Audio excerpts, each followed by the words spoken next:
And let me take this to our panelists joining us this evening. I'd like to welcome Sanjay Lazar, who is an aviation expert and CEO of Avialaz, and also Captain Minoo Wadia, founder, president, Federation of Indian Pilots, also a former Air India pilot. I want to thank you both for joining us this evening. Sanjay Lazar, if I could come to you first. You've heard from the passengers who've spoken today. IndiGo is saying that operations are stabilizing. Yesterday it was more than 1,000 flights that were cancelled. Today it is 850. Firstly, it is unfortunate that this is how we are measuring the standards of stabilization.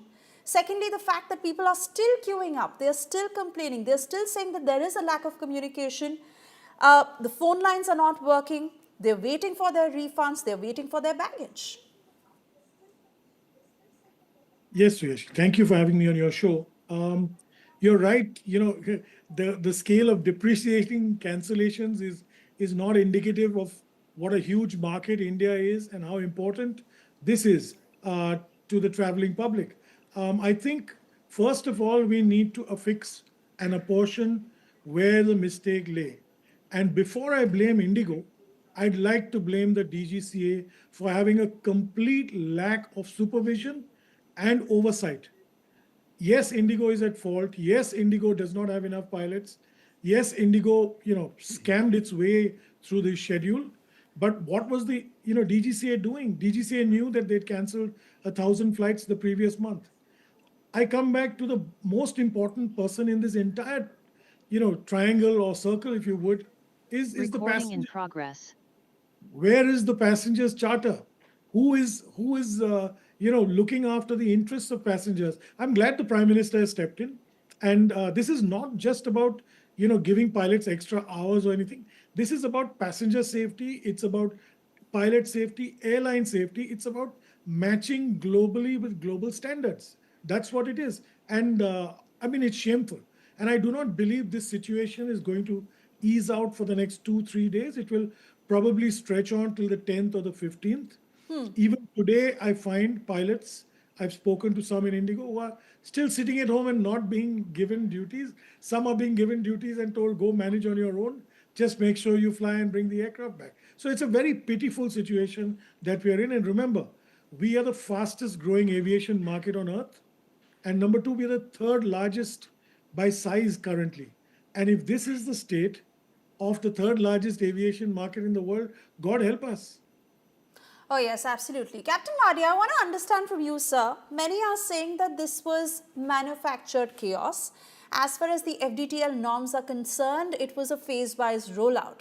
Why is it that the airline was not ready? How could it escalate into a crisis of this level overnight? Yeah, we are all focused on blaming one person or the other, the airline or the other. Let me split this in two parts. One is the government and the DGCA, and the second part is IndiGo Airline.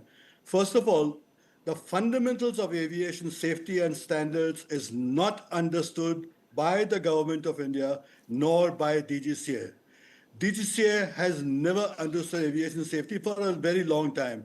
It is the whole organization is run by bureaucrats, and there is no scope for including specialist aviators in DGCA to start with. The minister has said time and again, I think 579 and a half times, that we are having a high-level inquiry. I'd like to know who is the high-level inquiry. If they are going to have the same bureaucrats or the DGCA doing the inquiry, do not expect anything to come out of it in any case. The inquiry has to be done by an independent body, maybe some judicial people and aviators, and then you can have an impartial inquiry to start with.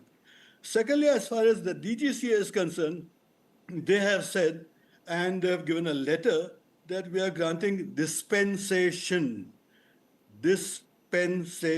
for the laws that was been laid out. Are they in a position, do they have the authority to give dispensation to start with? This is a safety matter, and safety cannot be compromised under any circumstances.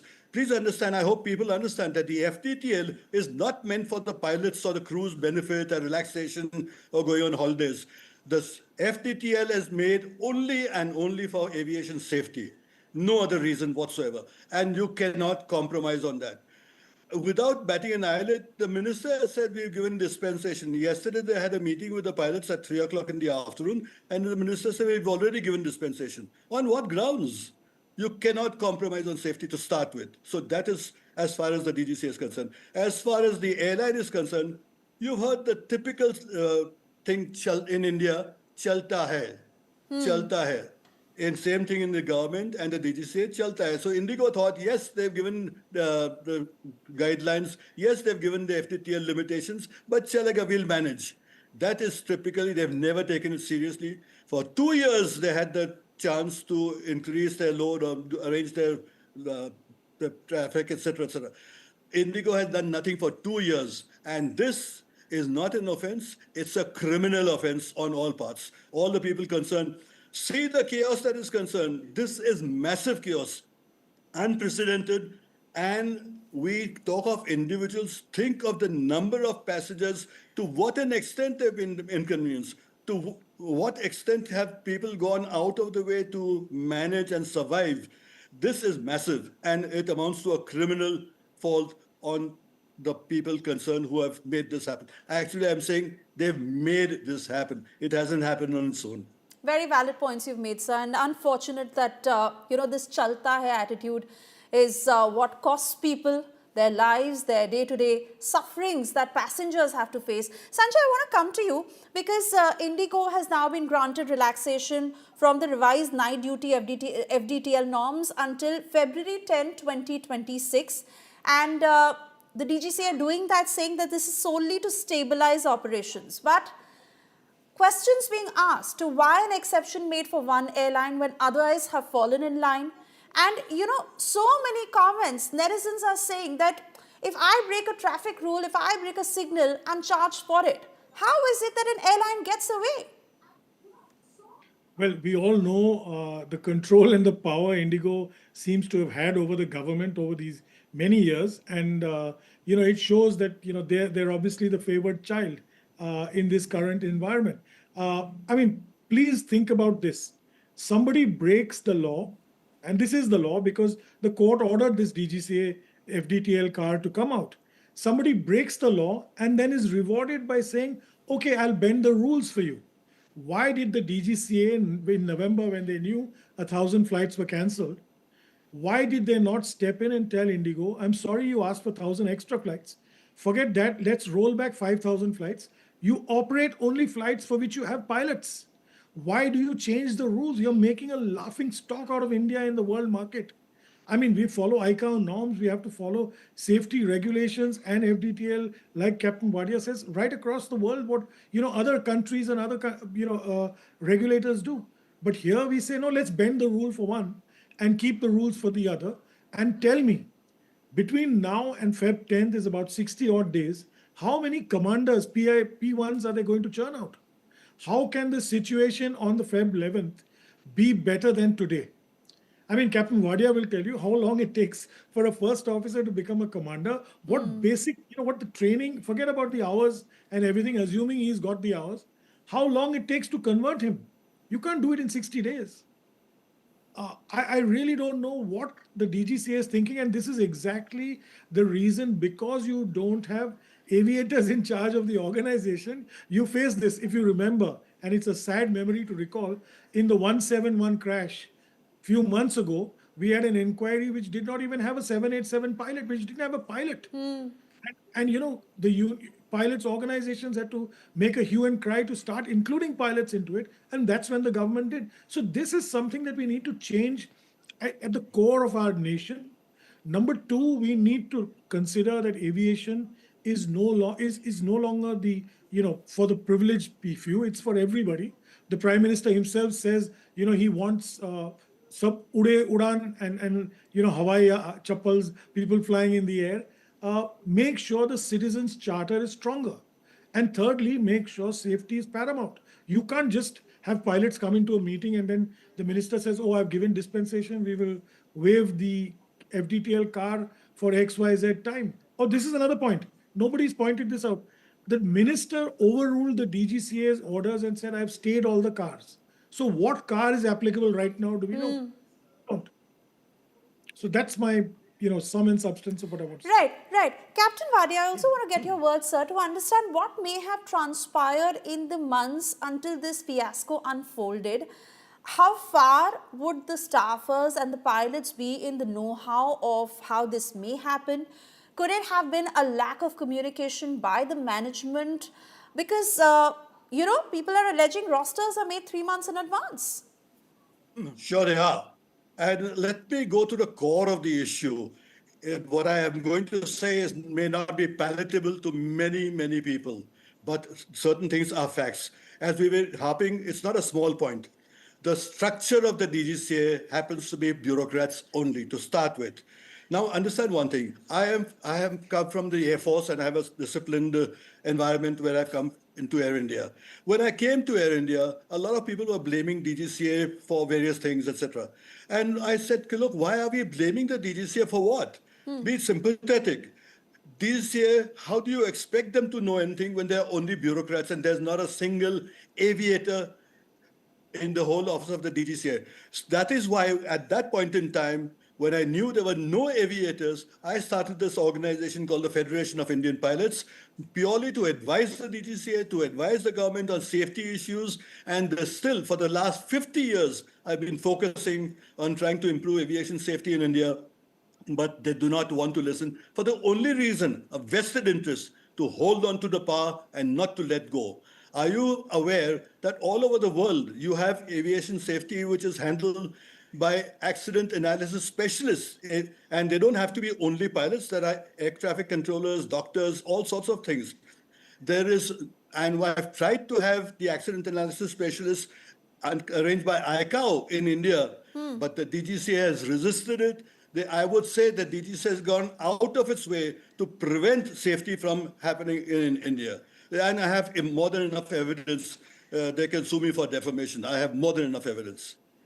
Okay, Sanjay, I want to come to you to understand that, while the Civil Aviation Ministry has intervened and they've put a cap on the soaring airfares, but how realistically can it be implemented on the ground? Because while they've also asked third-party travel platforms to do the same, Air India put out this statement saying that we are aware of screenshots of last-minute itineraries and it is not technically possible to cap all such permutations, but we are engaging such platforms to exercise oversight. The problem still continues despite the directive being put out. I just want to get one point before I come to this, is that you asked a question, why did this happen to IndiGo? Are you aware that 6 months ago, IndiGo stopped recruitment of pilots, though all the other airlines kept continuing? Also, IndiGo stopped command training 7 months ago, conversion. So that's one of the major reasons that they're short. Coming to the point of airfares. Now, realistically, a lot of these fares that come on to third-party aggregators are inflated fares that third-party aggregators pull up. They're not lift-offs from the airlines themselves. Now the government has issued a cap for the fare structure. However, most people are not adhering to it or seem to be adhering to it in the breach rather. Here is where the government should step in and issue a directive to all these aggregators. They seem to be the problem, not the airlines. Because the aggregators seem to be making money now that the airlines have stopped price gouging. So the government needs to tell the aggregators, we will block you or ban you or revoke your license if you do not transmit this. You see, they make a convenience fee, they make an administrative fee, plus they take the credit card charge. How much more profit do they need is the question. And there is where we will see the management of aviation e-commerce, as it were, to be stronger. We don't have any such thing at the moment. There is no policing over these third-party aggregators, and I don't think the government knows whether they should fall in the Ministry of Commerce or whether a Ministry of IT or the Ministry of Aviation. And that's going to be the confusing thing, because there are apps which are not aviation, not airlines, because they have hotels, they have cabs, they have everything. So this is something they need to get into. I do believe that I would recommend that people go directly to airline websites and try and book if they're trying to book, whether it's Air India, Akasa, SpiceJet, Express, whoever they are, and try and see. And I think the government needs to take stronger steps to reallocate IndiGo's um, unused slots, unused routes, or routes which they're canceling, or just punish them and say, okay, I'm taking away 10,000 flights of yours and I'm giving it to Akasa, SpiceJet, Air India Express. So bring that 63% down to under 50%. That should be the target of the government. You cannot have one player creating such mayhem that it disrupts not only flying, it disrupts economic activity in our country ground to a halt Right. between Monday and Friday. I quickly want to get Captain Wadia on this before I wrap up. Is one player the biggest problem? And who is at the receiving end? The passenger. It is a global embarrassment. Passengers don't have much of a choice. I mean, at the end of it, penalties will be levied on the airline. But a larger solution is sought to understand that we have no choice but to eventually fly on these airlines and face what we are facing as passengers. No, as you asked, it is not the only problem, certainly not, but it is a big problem. You can and should have, you can't, it's virtual monopoly of routes and airline. Such a large percentage holding amounts to virtual monopoly by IndiGo. And therefore, you have to encourage smaller airlines. And earlier, there have been airlines, don't say there have been no airlines, there have been airlines in the past also. Many a time I have been involved in their running things, etc. also, and I'm aware partially it was the airlines' fault for closing down many of the airlines which have shut down, but they have been put under a lot of pressure by the government rules and the DGCA not understanding the fundamentals of aviation. Because again, and I can give you any number of examples how I do not expect the DGCA to understand fundamentals of aviation. Let me also tell you, you maybe, do you remember the mid-air collision that took place in Chakri Dadri? First of all, the DGCA should have seen this from coming, and the airport authority should have seen it coming, but they didn't. However, I and my director of air safety from Air India also have written and put it in writing that this crash will happen if you don't do various things which we had suggested. Right. They didn't do a damn thing and the crash happened. So my main point is they should be in a position, you must have specialists in the area which is an expert body like the DGCA, and you cannot have a DGCA, the whole body has to be restructured. This has been going on for the last so many years. Right. I want to thank both you gentlemen for joining us this evening and sharing your very, very important thoughts on this matter. Of course, as the nation awaits answers from the DGCA, from the airlines, and what really happened.